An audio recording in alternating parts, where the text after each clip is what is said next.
Information Technology Act 2000, amended in 2008, is a must statute that all children should know.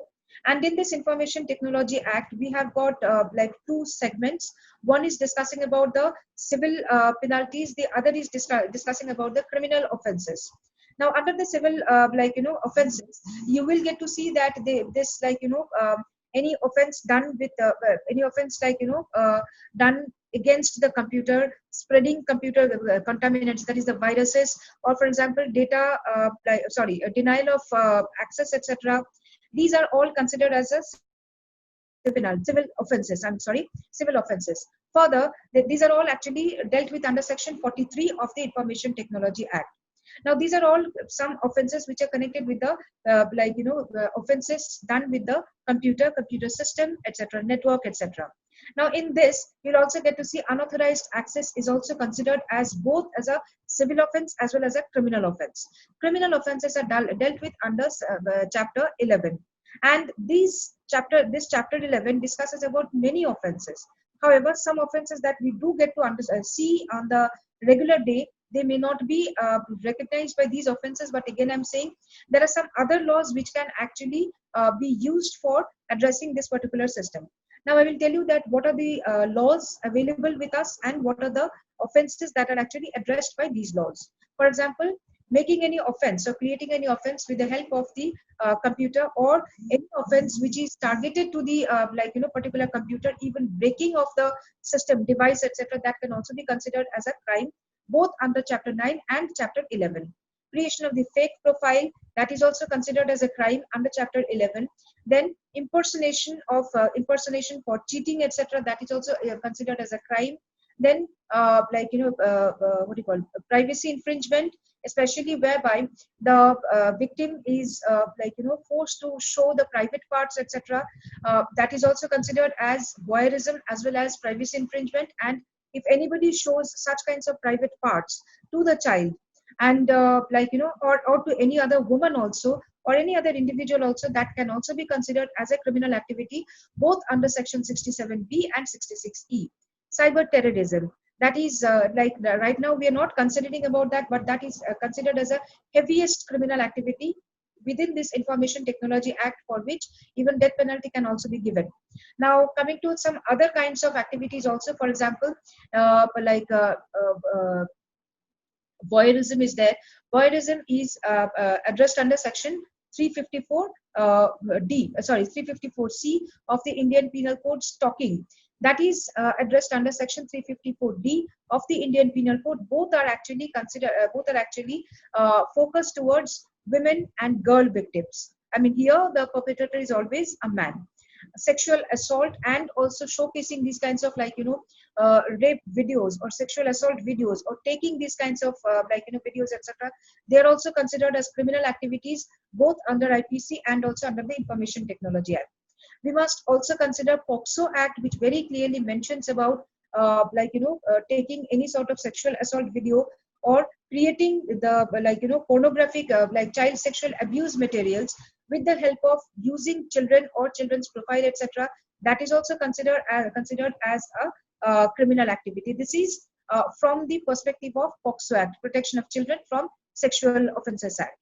And also we do get to see indecent representation of women, Prohibition Act, that is also there, which narrowly touches on the indecent representation of women through creation of the fake profiles, defamatory statements, etc.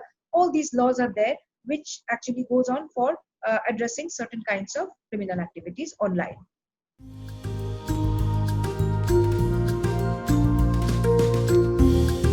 Especially male child is victimizing a female child, or in many cases you will get to see a male child is victimizing another male child.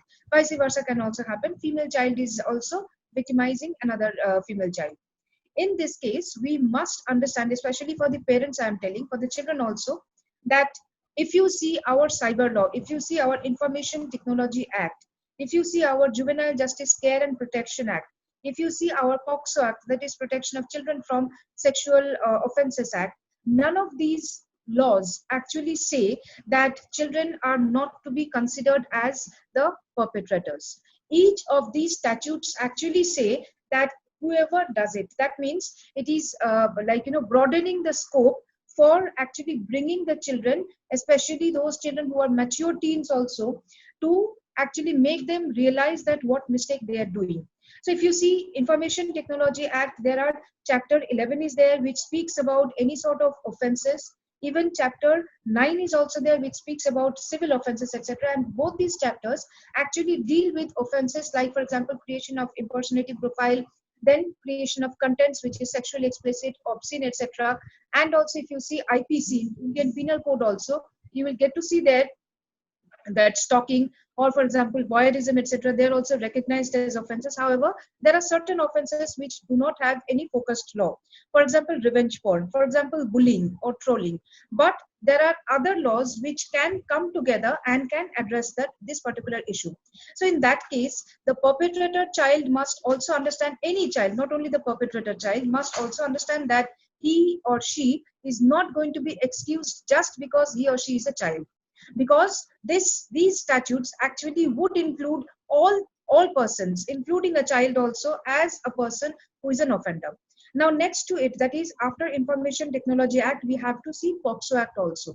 POCSO Act is also very clear that if cyber harassment, or if, for example, stalking, or if, for example, any sort of creation of sexually explicit material, or, for example, sharing any sexually explicit material, etc., are being done, in that case also POCSO Act very clearly says that whoever does it.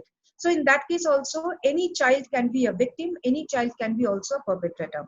Now, last but not the least, and very important, is that Juvenile Justice Care and Protection Act.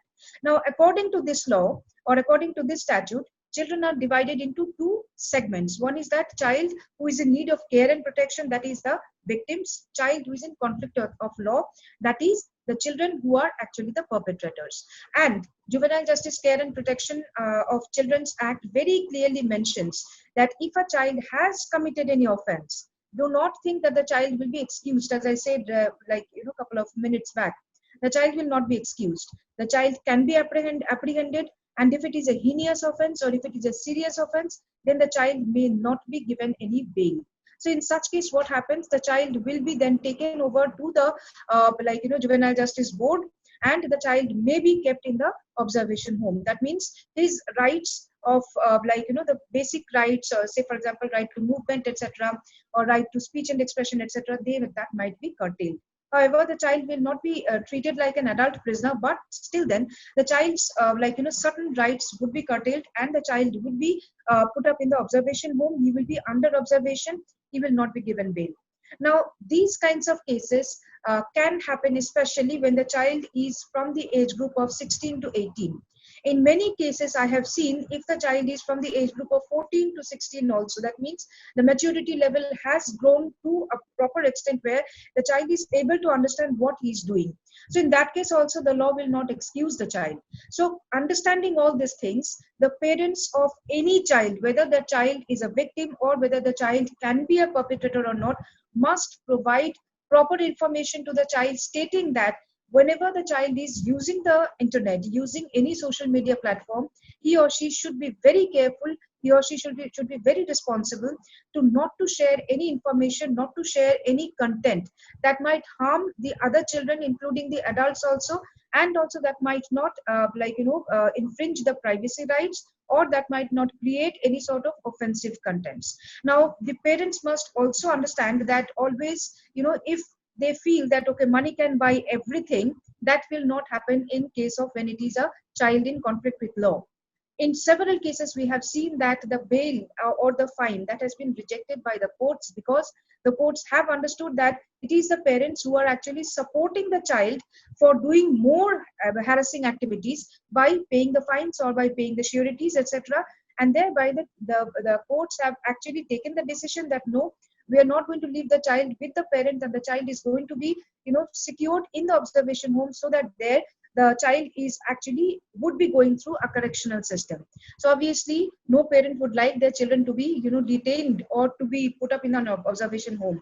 We all love our children. So in considering this part, it is the duty of the parents to not to support the children when they are carrying out some kinds of offensive activities.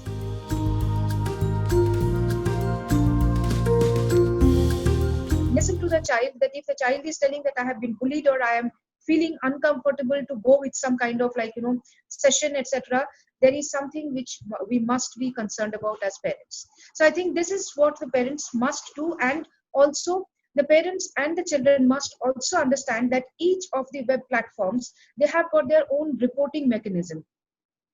So if you get to see any sort of offensive content, first go ahead for taking a screenshot, then go ahead for reporting that particular profile, and then if possible block that profile so that the profile cannot actually contact the victim child's profile anymore.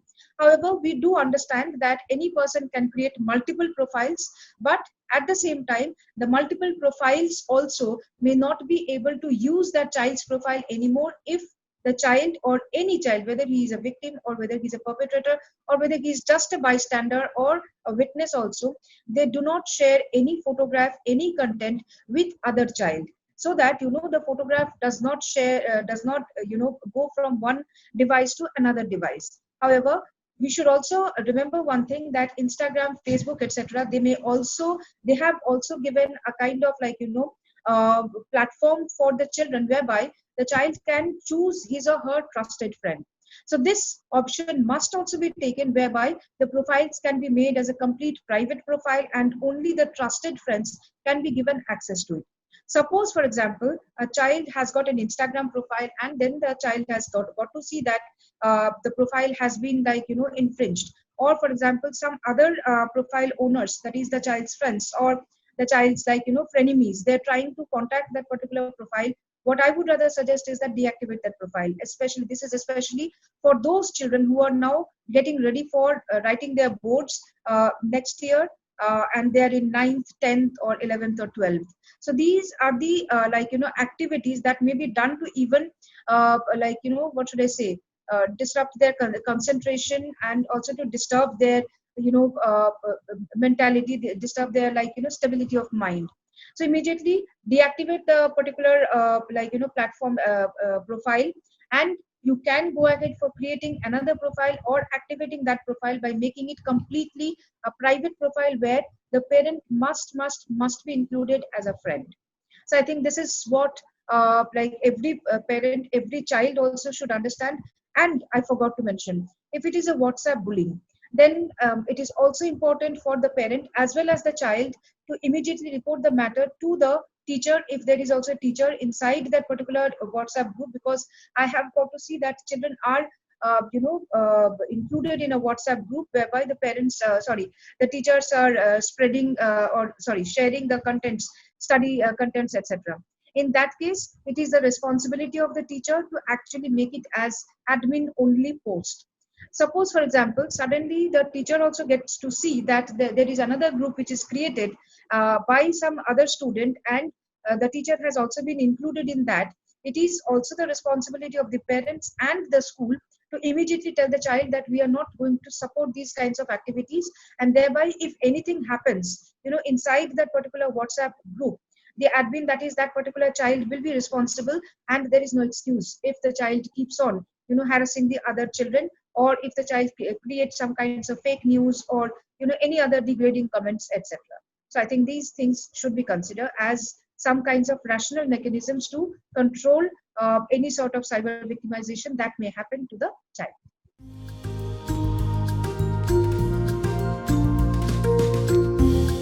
I think yes, because now that specifically seen from the COVID-19 lockdown thing, children are visiting some sites. They are also creating new email IDs, and the age restrictions there. I am concerned more about the mature teens and also the adolescent teens. I mean, the adolescent children.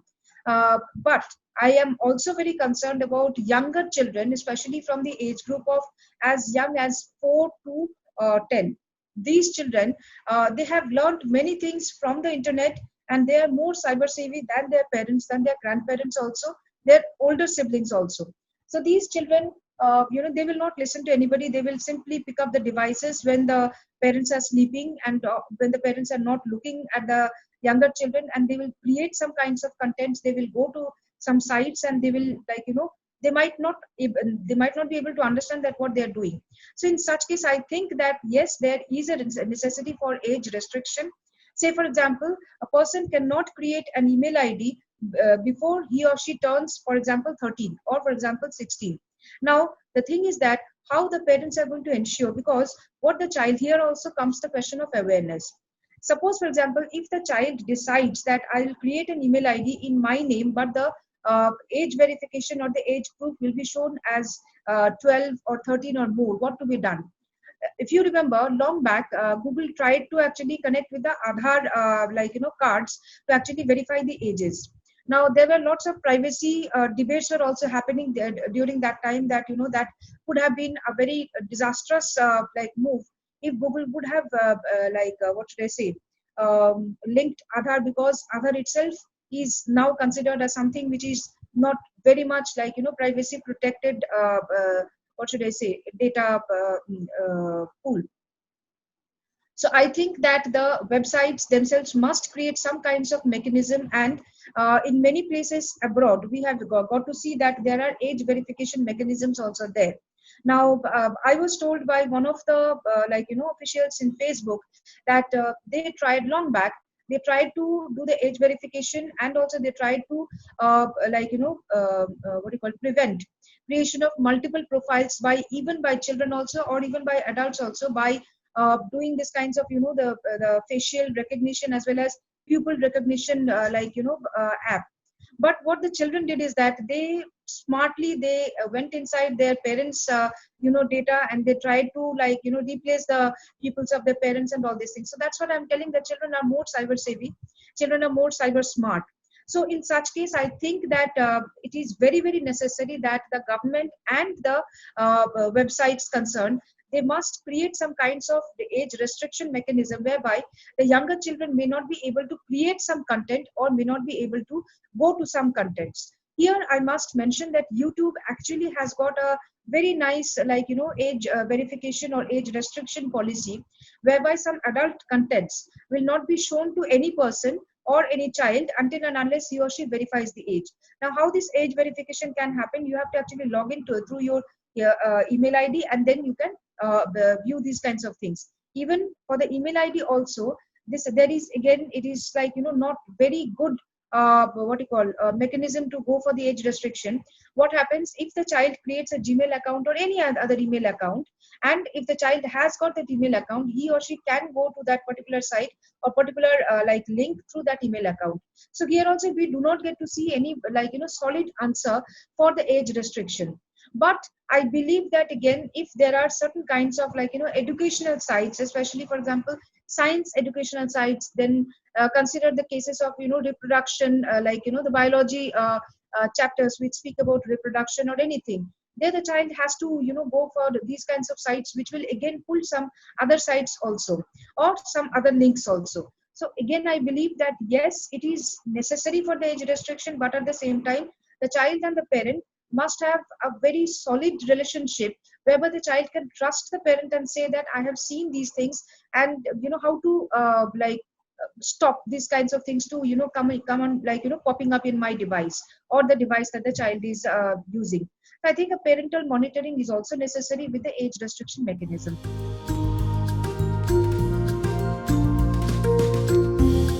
Cloud storage, the cloud storage is also something which has attracted the privacy debates.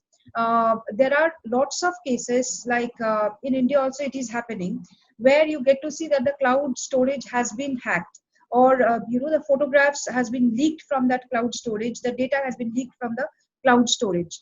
I really feel that the parents or the children, and the children, they to a certain extent should not go always for cloud storage. It is necessary that the children or the parents may use technology or information technology to the greatest extent, but now it is time that we should consider storing something on a what should I say, on a hard copy, or if not possible, it is always advisable to store the data etc in a safe way, where it will not be actually infringed, or it will not be leaked out. Say for example, in many cases I have seen that people from coming from old schools, they will be always preferring to save the data in their computers, etc., whereby they would know that this is not going to be touched by anybody. Cloud storage can be used only when your security settings are very strong. Now, until and unless your security settings are very strong, you should not, I mean, I will not advise the parents or the children to use the cloud storage. How to do this cloud storage, security settings more stronger? You have to keep on checking the settings. You have to keep on the checking the security settings, numbers, pin numbers, etc., or for example the security questions, etc. You have to continuously update your security settings for the cloud storage. Otherwise it is really very difficult, because during this lockdown we must understand that there is now a new group of children, that is the adolescent children, as well as the young adults, who are earning a huge amount of money by selling our private data to lots of what should I say, unethical groups. So we have to be very careful about what we are actually storing in the cloud storage, and how we are going to make it more secured place.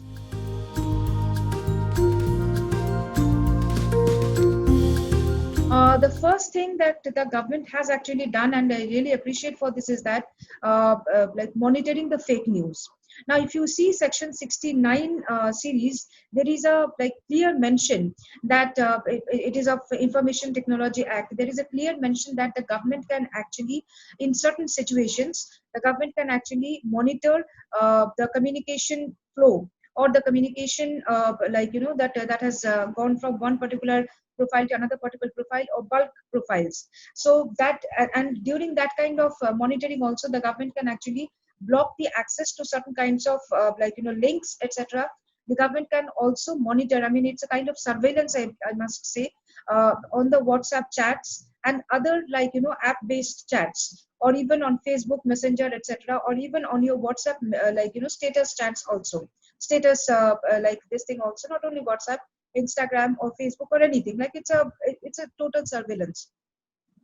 So during this time, the government is now using that to actually prevent any circulation of fake news, or for example, incitement of what do you call, communal hatred, etc.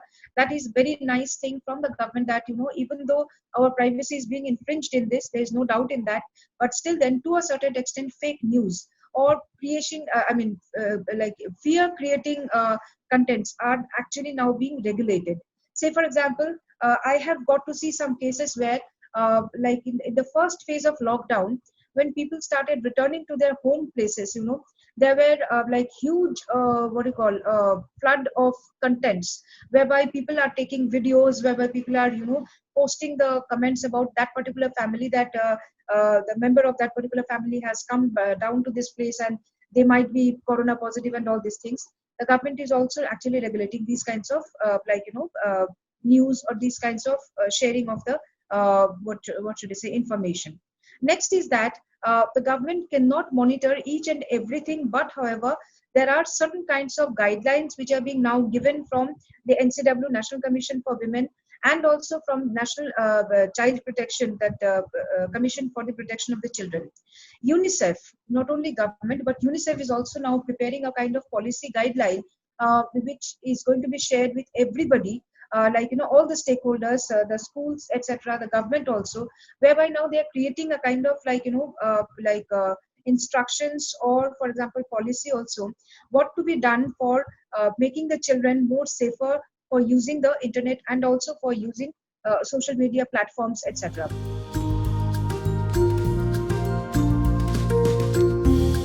If you consider the child, you see the perpetrators who are children, the first motivation that comes is that now there is no monitoring authority.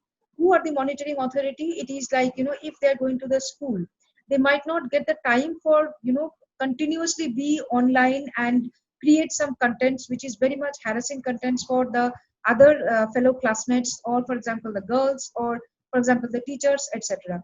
They are getting almost, as I mentioned earlier also, they're getting almost 24 hours access to the platforms, to the devices, etc. So this is one kind of motivation that school is not running. The teachers are not there to give us assignments, homeworks, etc. So we have got lots of time to use it for our own selves.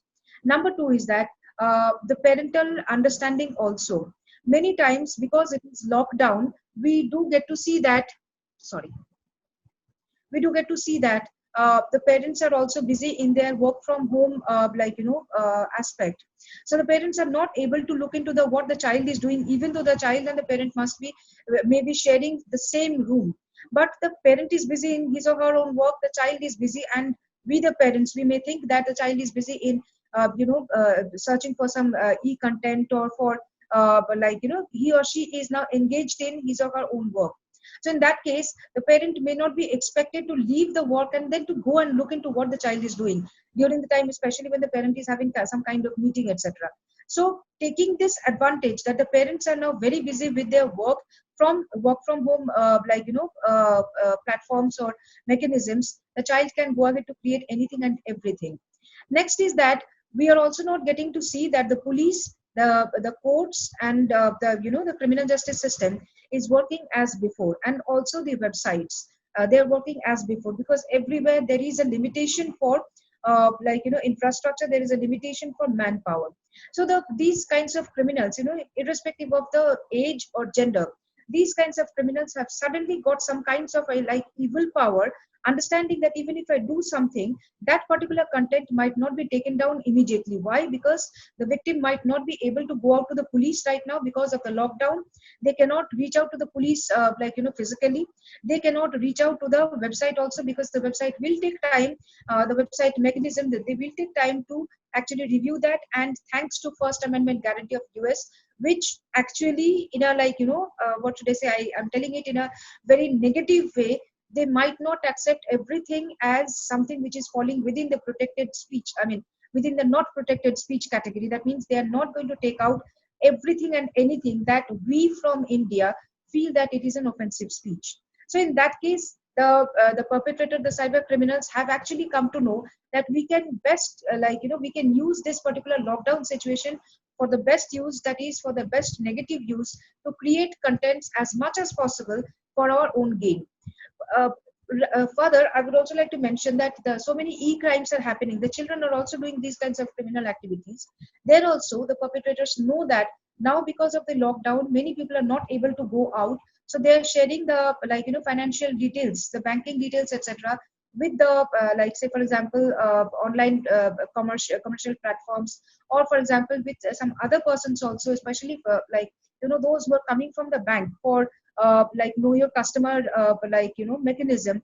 Especially this is happening for the older generation, for the senior citizens, because many of them might not be cyber savvy. So if they get any link, if they get any phone call, or if they get any message that you have to share your banking details, you have to share your details, personal details, etc., they're immediately doing it, because they feel that immediately their pension would be suspended, their bank account would be suspended. So in that case, the perpetrators are also using these kinds of opportunities to have some more unethical gains.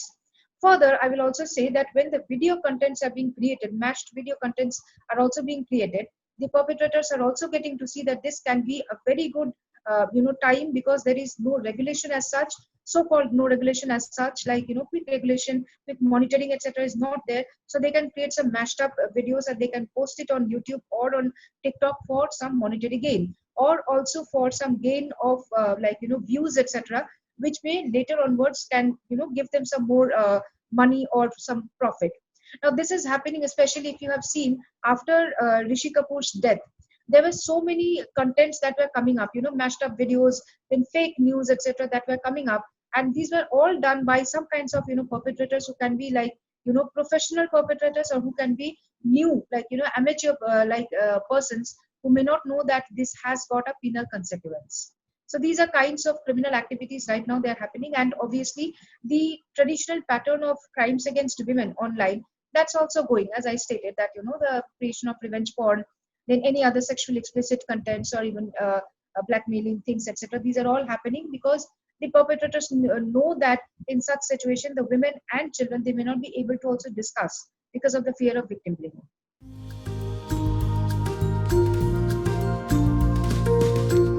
The thing is that cyber crimes is not defined anywhere in our laws, but we can have a definition of cyber crimes. That means any criminal activity which is done either through the like information technology, the devices or the software.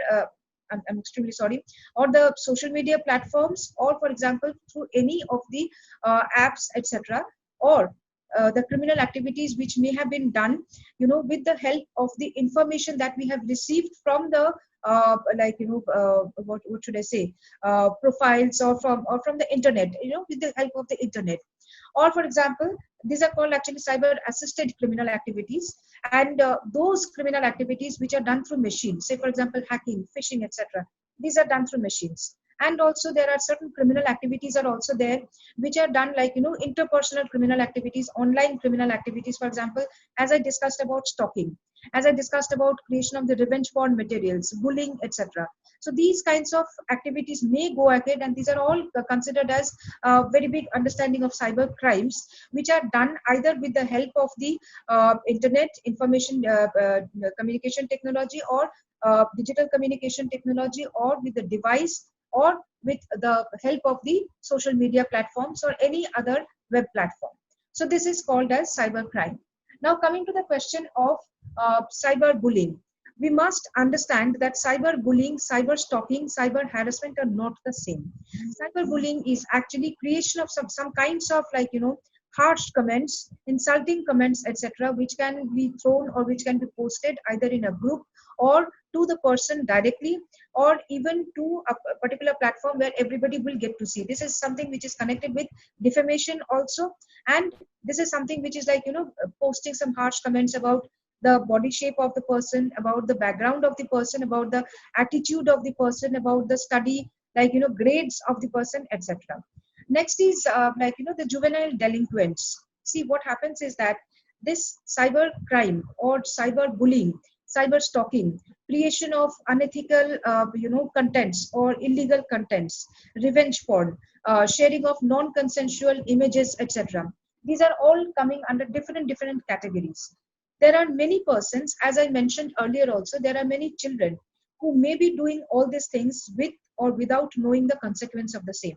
Now these are called as juvenile persons who are in conflict with law.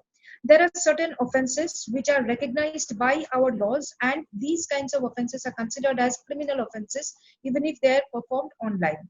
So these children who are even committing these kinds of offenses, they are now coming in conflict with law because they are not doing anything which is according to law is correct. So in such cases, these children are actually considered as the child in conflict with law, and that is what is popularly also known as juvenile delinquents, because they have got a motive to do something which is unethical. They have got a motive to actually harm some person, either emotionally or physically, or even they want to harm the reputation of the child, the parents of the reputation of the parents of the child, etc. And they, if apprehended by the police, because they have got 100% chances to be apprehended by the police, they can be treated by the juvenile justice board, that is the JJB, and also they can also be put up in the observation home, as I stated, that their bails can be denied. And if it is a petty offense, still then they would be monitored by the JJB and also by the other criminal justice mechanisms, so that they do not come back to that negative situation again, where they had created these kinds of offensive contents, or they did this offensive behavior. So these are the three different sects which we need to understand, and which we should not actually mix with one another. So cyberbullying is not cyber stalking, however they are connected. Cyberbullying is a part of cyber harassment, and cyberbullying, cyber stalking, revenge porn, creation of non-consensual image, etc., creation of sexually explicit materials, etc., unauthorized access, which is popularly known as hacking, phishing, that is also connected with the e-crimes, etc., trolling, etc. They might all be parts of a bigger understanding called cyber harassment. And they can also be done by children, or for example the adults also. Generally they are done by adults. Children are now the new learners of this. If they are done by children, if the children come in conflict with law, they are definitely considered as the juvenile delinquents, because they have got the motivation, they probably have understood the consequence of the thing, and if they are apprehended, they are not going to be excused so easily. So that is the understanding.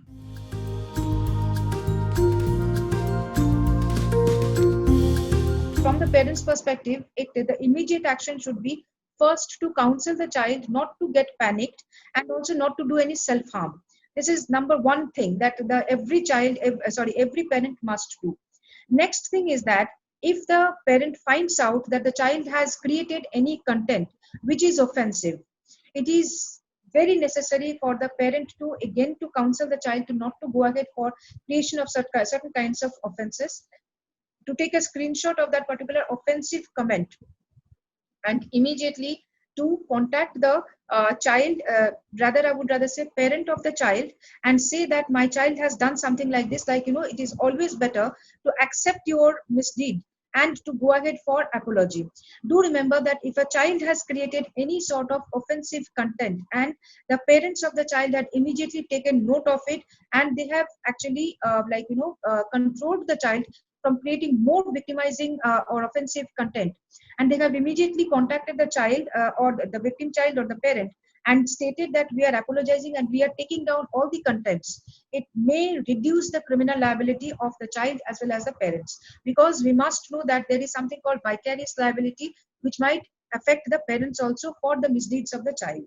Now next thing is that the child that is the offensive like offending child, he must also see that the content that he has created must not be reshared, must not be shared by any other person, and must not be accidentally shared also to any other platform.